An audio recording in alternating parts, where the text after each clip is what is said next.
This was a gut punch. Your bleeding heart out and then stamp on it. Give me a magical creature, I will want to cuddle it. We're talking Mr. Darcy level of yawning. One of my favorite books make me cry.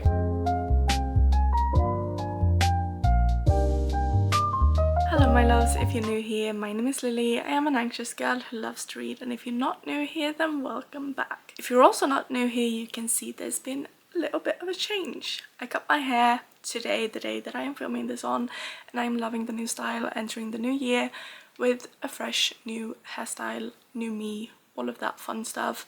But when we're ending a year, we have to talk about the best books that we've read that year. And so these are my top 12 books, my favorite from each of the months of 2025. Let's talk about them. So we kicked January off with a 5-star read. This was the very first book that I picked up in 2025, kid you not, and that is The Games Gods Play. I don't see enough people talking about this book. Like, it has Greek gods, it has trials, it has Hades and a mortal falling in love. Like, what else could you want? She also receives magical tattoos that can come alive and like jump out of her skin and help her in these trials. And as a tattoo lover and a book lover, I just absolutely love the way that those tattoos are magical and how they're like intertwined into the story. 5 stars, absolutely incredible. I mean, if you like Greek mythology inspired books, there's nothing better. The romance, delicious. The fantasy plot will have you on the edge of your seat. It is absolutely incredible. The sequel just came out. The 3rd book is coming next year, I believe. This is the perfect time to pick this book up. In February, I picked up a book that I had never heard anyone talk about, and I don't understand why. I got my friend to read this book, which wasn't difficult because she will read basically anything that I recommend, and I absolutely adore her for it. And we both freaked out over this book because this ending, if you want an ending that will have you bawling your eyes out, A Language of Dragons will do that for you. This is such a good young adult book. It's on the like maybe upper side of young adults because there's a fade to black scene, so maybe not young adult, but it's still a YA book. A civil war, dragons, humans. The dragons have their own secret languages. She is not hired but almost like blackmailed, threatened into helping the like government people translate dragon languages because she studied those, and there she meets a group of people. So it has like a sort of academy setting, and she meets a group of people at this like academy type place where they are secretly decoding this dragon language, and one of them is a priest in training, and he is just like the perfect book boyfriend. I don't even like, he will break his priest vows for her, and he quite literally is the touch her and I will punch you in the face type of guy, and you know how we book girlies love it. So it's set in 1923 in London, which is also just the perfect dark academia vibes, and our main character, who is a teenager, accidentally sets loose a dragon, which kind of starts the civil war. So it's kind of her fault that the civil war is happening, but then she also kind of has to help the humans win.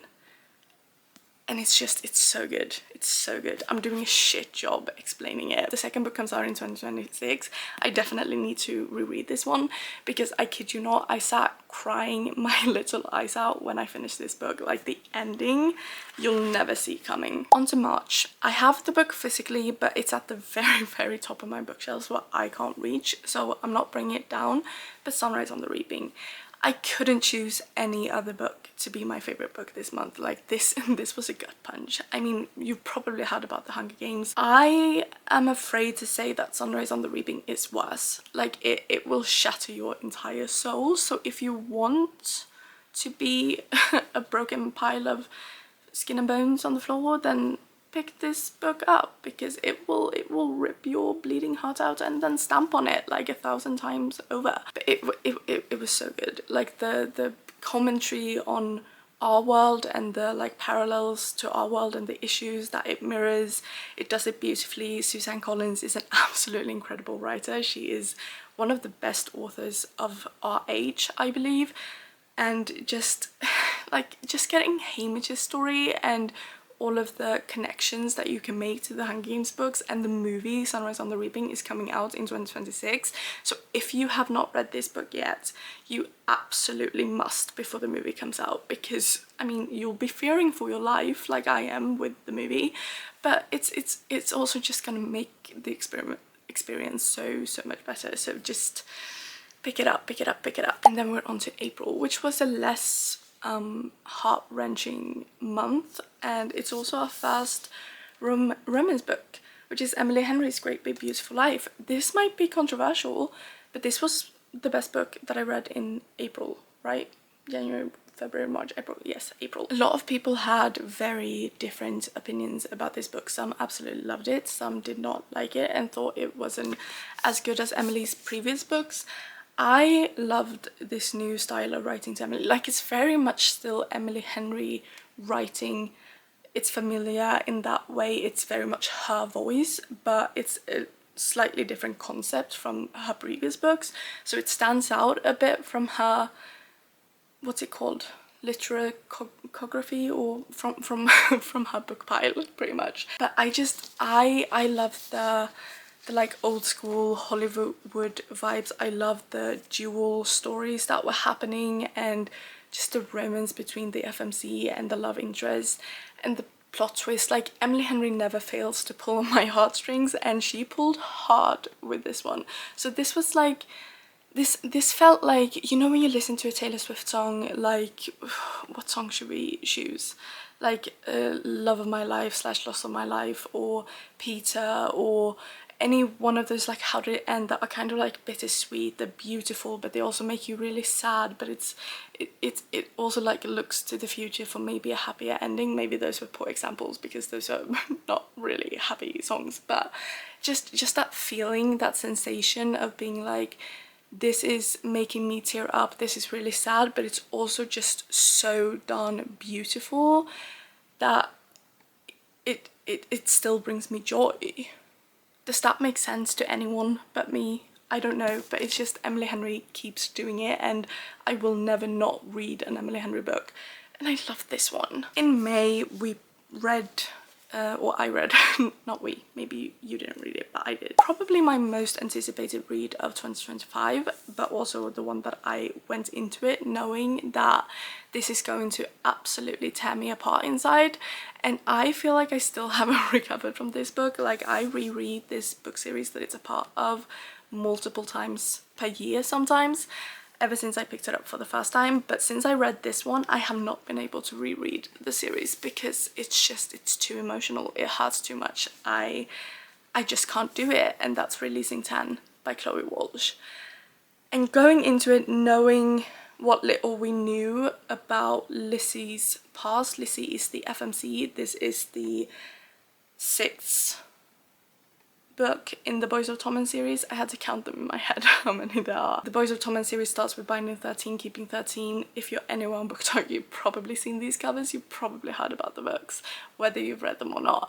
And all of the books, so it's an interconnected standalone series, and the first 2 books are about Johnny and Shannon, and then the second and third book are about Aoife and Joey, and then the 7th book is about Gibbsy and Claire.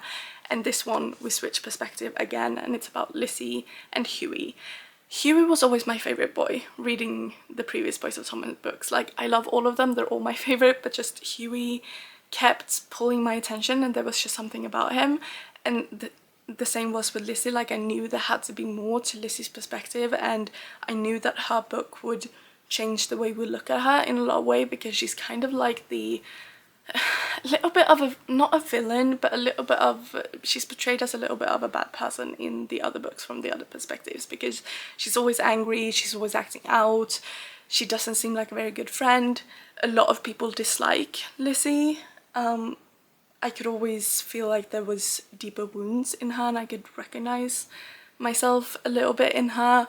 Not necessarily that I'm acting out towards others, but that I feel angry all the time. And reading what she went through, she has every right to be angry all the time.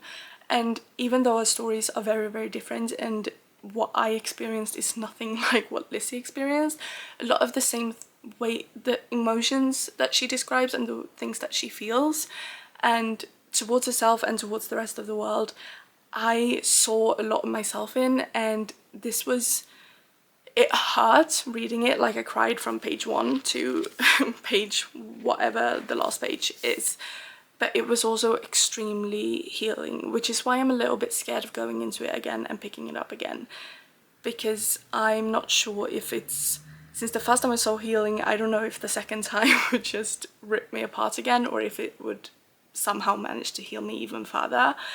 But Huey is and will always be my favorite boy sort of Tom boy. Like, if you want a boy who yearns and innocent young love, but it's also dealing with a lot of heavy subjects, so check your trigger warnings, because it really portrays a lot of horrible things that a lot of children sadly are put through and go through, and just not being believed by adults. Like, that is a heavy thing in this one. Not being listened to and being waved away because you're a child, or maybe because you have a diagnosis and so they won't take you seriously, and the damages that can do. And this also plays out in Ireland in the early 2000s, late 90s, early 2000s, and that also of course makes the culture and the way that people view certain things different from how it is today. But it's just, it's beautiful. But beware if you pick these books up, because they are heavy and dark, but they're also very well balanced with a lot of light and sweet moments. And it's the biggest emotional roller coaster you could put yourself on. June's favorite book is probably not controversial whatsoever. I feel like it's more controversial to not like this book, and that is The Night and the Moth by Rachel Gillig. Now, I was a little bit skeptic picking this up because I enjoyed One Dark Window and Two Twisted Towers, whatever the second book is called, but I did not love them. I haven't really thought about them since I read them. So the premise for this sounded more like my speed, but I also didn't know if it's just that I don't fully vibe with Rachel's writing, or for whatever reason. Clearly, I was proven wrong. I devoured this book. This was one of those books that just glued itself to my hands and I could not put it down. The adventure, the magic, the world building, the romance, like it's Lady Knight core kind of, except that she's not a knight, but it kind of gives that vibe because she spends a lot of time around knights and they have to search for these like magical objects. And there's this absolutely adorable, I was about to say goblin, but it's not called goblin. What is it called? One of those that on like Notre Dame. What are they called? Why can't, it's something on a G. Oh my god, I'm drawing a blank. But Bartholomew. Like, all I have to say about this book, Bartholomew. But our FMC is a diviner. She receives a vision and she has to drown every time she conjures a vision, and she lives by this like church temple type thing with other diviners. But when the other ones start to go missing, Sybil abandons the church to go find her friends that are missing, and that leads her into the arms of Roderick, who is a knight for a king, and she travels with them to find these objects, and they will help her find the missing diviners on the way. And Bartholomew goes with them on the journey. Gargoyle, that's the word. He's a gargoyle, and he is the best side character like ever written, like in existence. And the end, again, all of my favorite books make me cry, but I cried so hard. And The Knave and the Moon comes out in 2026, and I'm so excited. Like, it's a must read in 2026. So if you have not yet read this one, do it now or do it in 2026 before the second book comes out, because then everything will be fresh and exciting for when the second book comes. And then we're on to July, my birthday month, and probably the month in which I read my favorite book of the entire year, which is saying something because we have a lot of good books in this year. But that is Shield of Sparrows by Devney Perry. Devney Perry is an author I love. Only one book I've read of her I haven't enjoyed or haven't liked, and that's one out of I don't even know how many. I probably read like 6-7 books of Devney Perry just in this year. Shield of Sparrows is her debut fantasy. Daphne has mostly written or only written romance or romantic suspense books before. She needs to write more fantasy because she's absolutely incredible at it. This is a hefty book, but it's so worth it. Like, you will fly through it. I think I read this in 24 hours. It did not feel like it was this thick. It could have been thicker and I would have been very, very happy with it. But we have our FMC, who is to her sister or like half sister or something. I don't remember fully. I need to reread it before the second book comes out. But she is to be married off to a king, and our FMC is engaged to the captain of the guards, or like a man who is a soldier and is very close with her parents. But when this king's envoy comes to pick up the sister, he instead wants our FMC, and her entire life is thrown around and she has to go with the king and his soldiers to a land that is full of like monsters, and they have to travel through dangerous terrains. And she is so relatable because she asks so many questions, and these people have a lot of secrets because it's a very secretive kingdom. No one knows where the capital is. They won't take her there. They stay in this like tree place with like houses up in the trees because you have to sleep up off the ground lest the monsters will come and get you. And I'm a person who loves magical beings, and there's a lot of magical creatures in this book, and I just absolutely love it. Whether they're dangerous or whether they're just cute, I don't care. Give me a magical creature and I will want to cuddle it, even if it could rip my throat open, and that's these. She's supposed to marry the king, but there's a spark with his like captain of the guard, and he trains her, and it's just it's so good. It's so good. I don't even have words. I'm gonna reread this in 2026 before the next book comes out, which is Rites of the Starling, and I'm so excited. It will be no surprise if you've seen the books that I've recommended on BookTok, Bookstagram, BookTube, that I am a big fan of Mariana Zapata, and in August I read The Things We Water by her. And this is one of my absolute favorites books of her she's ever written. There's only like 3 of her books that I haven't yet read that I definitely want to get to in 2026. But this is also her, I think, first fantasy paranormal romance. So it's set in our world, but there are magical beings and shapeshifters living amongst us. And our FMC has found a magical puppy who for the first part of his life could pass off as a normal puppy, but then his tail, like the tip of his tail, caught on fire, and there's like a blue flame at the tip of his tail, and humans would notice that sort of thing. So she has to leave with him to keep him safe because someone also tried to steal him and kidnap him. And so she is sent by her friends to this like safe haven for any magical persons that live in the world. And the leader of that safe haven is werewolf alpha shifter that I can't remember his name just because of that. Henry Blackrock, that is a sexy name, but she knew him in her childhood because her best friend is his like nephew, but they're close in age. Anyway, so there's not much of an age gap because they're like close in age cousins or nephews or whatever. Family trees are weird, just bear with. She had a crush on him in her childhood, and all of a sudden she's in this place and he's grown and he's really hot, and she you know has to try to be allowed to live in this place, but she carries a lot of secrets, and so she gets to live in their place for a trial period. But if she wants to stay forever, she has to find a partner, a mate, someone to marry in this place. And I think you can see where this is going. But just the romance, Mariana Zapata is the queen of slow burns. It is absolutely incredible. It will have you like blushing anytime they glance at each other. It's that type of romance. And the humor, I laughed out loud so many times when I read this. It's so funny, and there are so many sweet magical beings, people that you interact with, and it's just it's so good. It was absolutely magical. There's no other word for it. And in September, another one of my favorites. This is probably going to be in my top 3 favorite books of 2025. And that is A Dance of Lies by Brittany Arena. Brittany Arena is a new author for me. I think this is her debut book.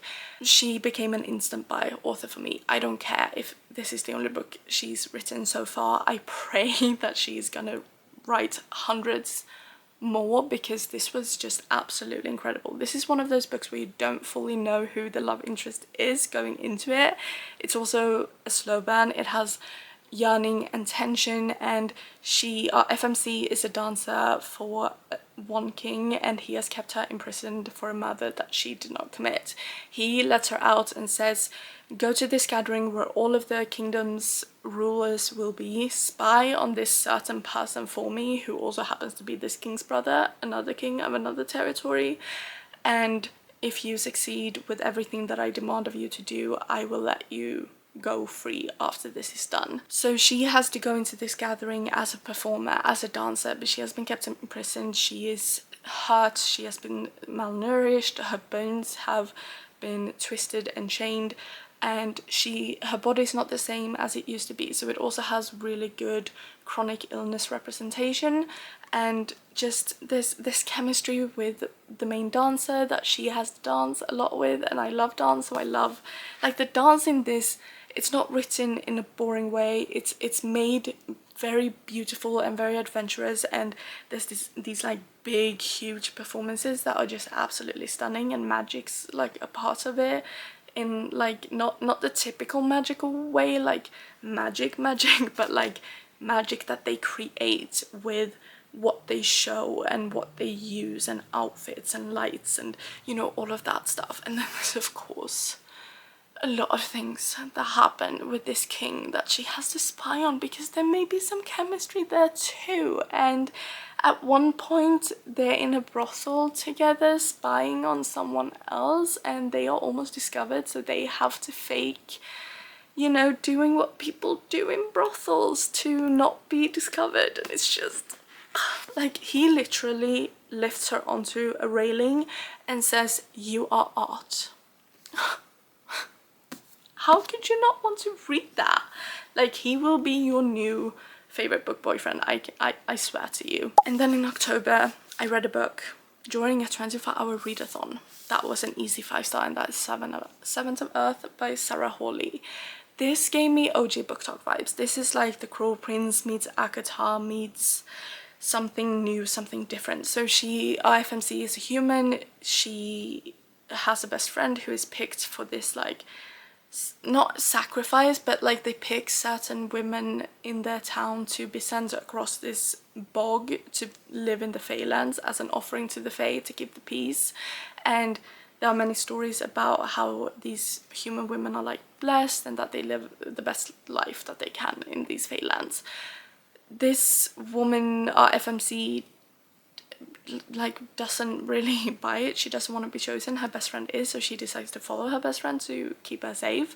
And she also found a knife in this bog that whispers to her, and it's kind of weird. And when they get to the Feylands, or when she gets to the Feylands, things are not as they seem. There are courts with magic, different types of magic in different types of courts, and there's a king who's very cruel, and there's like this trial competition thing that the heirs to all of these houses have to partake in to like receive their full powers and be like blessed. And this human is handed off to one of the heirs, and she has to help her to succeed in the trials, and things are very dangerous. This is one of the best slow burn fantasy romances that I have ever read. Like the romance with this, we have a shadow daddy. He's very dark, he's very broody, he's very mysterious, and he yearns harder than any man has yearned in the history of yearning. Like, we're talking Mr. Darcy level of yearning. And I can't wait for book 3. Because there's 2 books out. Princess of Blood is the second book, and I have no idea when book 3 comes out, but it needs to come out soon, or else I am going to perish in my longing in the wait for the 3rd book to find out what happens. And then we're on pretty much what's kind of our last book. We're on November, and I have not, like, it's in December still. It's towards the end of December. It's the 29th of December. There's 2 days left. I don't think I'm going to read a favorite book in what's left of December and 2025. But this is our last like fully decided favorite book of the month, and for November it's this month's Monster of Mine by Shalini Abesekara. I hope I pronounced that correctly. I feel like I'm butchering a lot of these authors' names. But this, like, I know I've been saying it about all of these books, but this was glued to my hands when I read it. The world building, the magic system, the plot. So we have this woman who we find out is like hiding her appearance. Something happened to her a lot of years ago in the capital. She has since then never been back there. She gets the opportunity to go back and to train to become, I think it's called like a praetor or something like that. And she, petitor it's called. So Sarai, our FMC, doesn't know why someone tried to kill her, but she does know that her case was closed without justice. 4 years later, she returns to the scene of the crime with a new face and a new job as a petitor, a prosecutor who can magically detect lies. So she goes back to this place, like the exact very same place. The building where someone tried to kill her is like right there, and she gets the opportunity to train as a petitor, but there's only like 4 petitors in training because all of the other ones have been killed or died in mysterious ways, and so no one wants to become a petitor. But there are like these rulers who are kind of godlike. They're portrayed as like kind of gods of their world, blessed by the actual gods, kind of. And they decide the laws and they rule everything, and they have the different like areas of the city where they rule. And there's one of them that's the very newest god type ruler who everyone is afraid of because he's very scary. And he of course has to have the new girl that no one knows anything about as petitor. And things are not as they seem. So it's a mystery. It has magic. It has this amazing love story. It's just secrets unraveling, and it unravels further and further, and there's so much going on in this in the best way possible that you won't be bored for a single second reading this. It is absolutely incredible, and I cannot wait for the second book because the ending was kind of closed but also hinted at some things being left open. So I definitely think there will be a book 2, and I can't wait to see where the story takes us. Our preliminary favorite book of December, the only 5-star read that I read so far in December because there is still time, is Christmas Fling by Lindsay Kelk. And this is my favorite Christmas book ever. I am a Christmas book hater after my 24-hour readathon. That is not up yet. I don't know if it will come up because it's basically 24 hours of me complaining about how sucky all of the Christmas books that I'm reading are. That was after I read the Christmas Fling, so the Christmas Fling kind of made me a Christmas book lover, and then I reverted back to becoming a Grinch when I read horrible Christmas book after horrible Christmas book for 24 hours. But the Christmas Fling, so funny, absolutely hilarious. I laughed out loud at so many points in the story. I flew through it. I could not put it down. It's about this girl who is a neurosurgeon in training, and she needs to rent a flat, a small house, somewhere to stay because she's living with her 2 friends who are already roommates, and they are living in a 2-bedroom apartment in London, and they just can't live on top of each other anymore. So a friend of a friend has a friend who is renting out his little house in London because he's going to Paris to train to become a patissier or whatever it's called when you bake patisseries. And so she goes to the flat, having been given the keys, having been told that he's already vacated the place, to check it out and to see if she needs to like buy anything for the duration that she stays there. She walks in and there's a man standing buck naked in the like foyer hallway, and it turns out that he has not left. And as they are standing there freaking out about the fact that they don't know who each other is, she thinks someone has broken in who's standing naked in the house. Like it's a whole thing. His parents walk in and they immediately assume that she is his girlfriend Nicole that they've told him a lot about. Her name is not Nicole, and so she has to like pretend to be Nicole, the masseuse therapist who is vegan and a bunch of these other things that this guy has made up because he wants to avoid going back to Scotland. He's also Scottish, just that part makes it immediately 100 times better. And they make a deal that she goes with him to Scotland. She gets a month of free rent when they get back, and she pretends to be Natalie or Natalia or whatever her name was for the duration of their stay in Scotland. And it turns out that he's like rich because he's living, like his parents have like a castle in Scotland. And it's just absolutely ridiculous and so hilarious and just so funny, but it's one of the best rom-coms that play out at Christmas that I ever read, or like rom-coms in general. It's just, it's so funny and it's so good, and I can't wait to read more from Lindsay Kelk. And that was the 12 favorite books that I read in 2025. So many good books, so many starts of series that I want to continue reading in 2026, and I can't wait to jump into another amazing reading year in 2026. Comment down below what your favorites were from 2026, because I always need new book recs. And as always, have a nice day, a nice week, a nice month. Be kind to each other, and I will see you guys in the next one. Bye.